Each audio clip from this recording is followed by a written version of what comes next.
Pagi, saudaraku, di dalam hati kita mungkin ada pertanyaan, mengapa Tuhan itu seolah-olah tidak ada?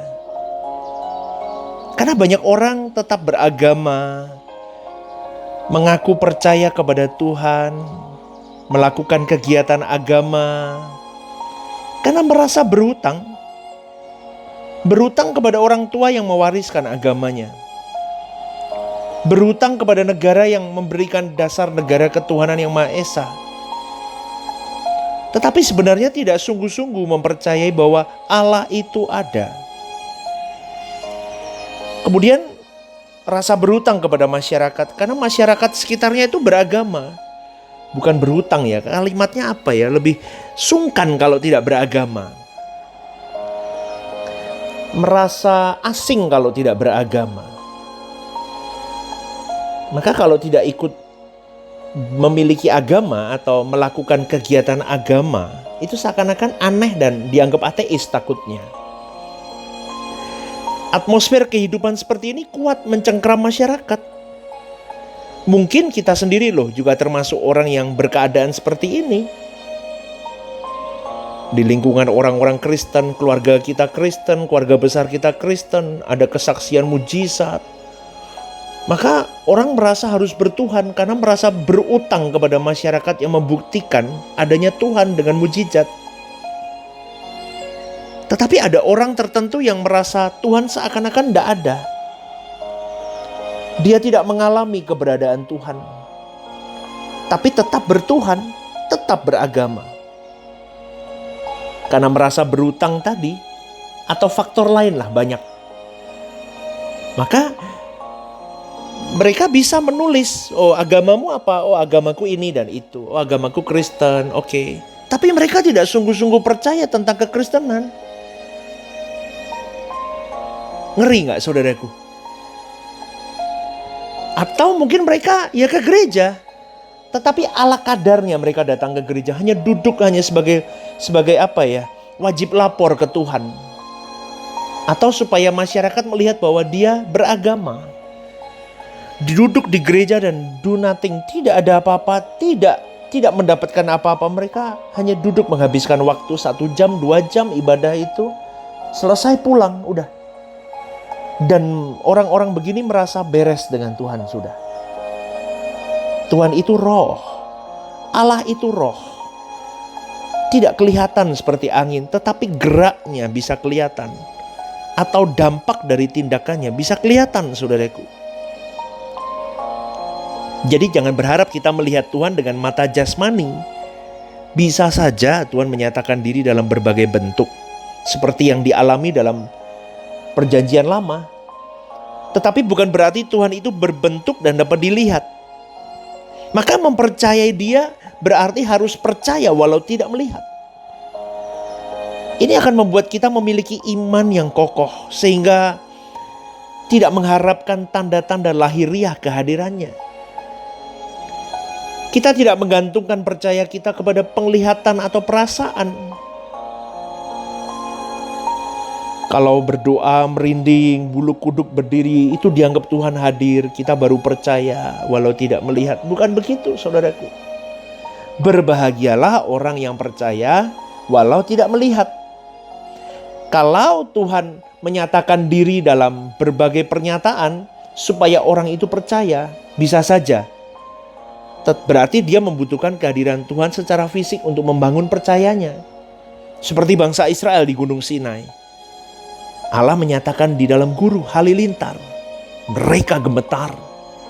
Karena sebagai budak yang ratusan tahun tidak mengenal Elohim Yahweh. Allah Abraham, Allah Ishak itu. Allah nenek moyang mereka. Maka Allah menyatakan diri dalam penyataan. Kita tidak perlu demikian. Jangan berharap tanda-tanda lahiriah, baru kita percaya. Kita harus percaya Allah itu hidup, nyata dan hadir. Amin saudaraku. Mengapa Allah seakan-akan tidak ada? Karena Allah itu roh. Karena Allah mau melatih kita untuk percaya kepadanya. Karena Allah itu maha tinggi, maha suci dan maha murah. Tetapi tidak murahan. Karena Allah itu agung, mulia, dan maha suci, bertahta di tempat yang maha tinggi, di terang yang tak terhampiri, tetapi maha hadir. Allah menghendaki kita untuk mempercayai Dia tanpa tanda-tanda lahiriah, tanpa kehadirannya secara nyata. Banyak kepercayaan yang memiliki ilah, Allah, atau dewa yang kelihatan. Tetapi Bapa kita bukan Allah yang dapat diwakili, digambarkan, diwujudkan dalam bentuk patung atau apapun.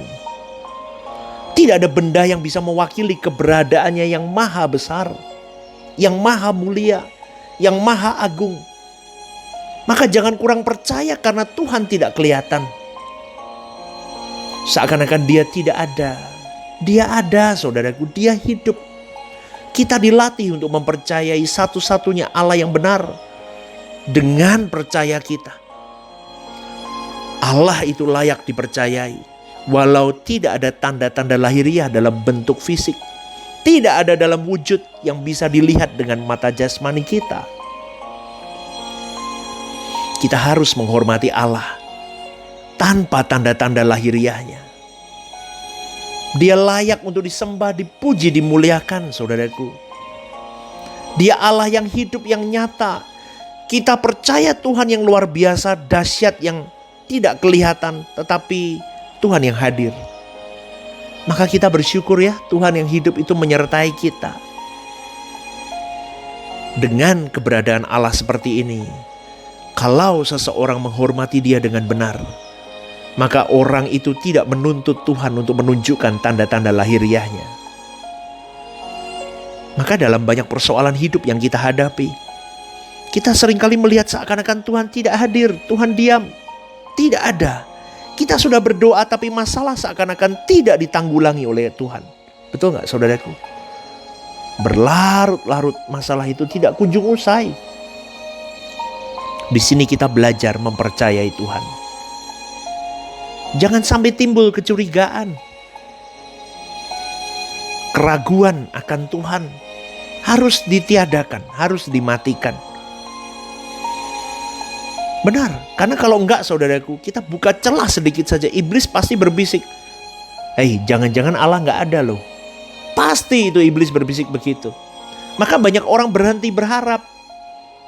Banyak orang berhenti menantikan pertolongan Tuhan.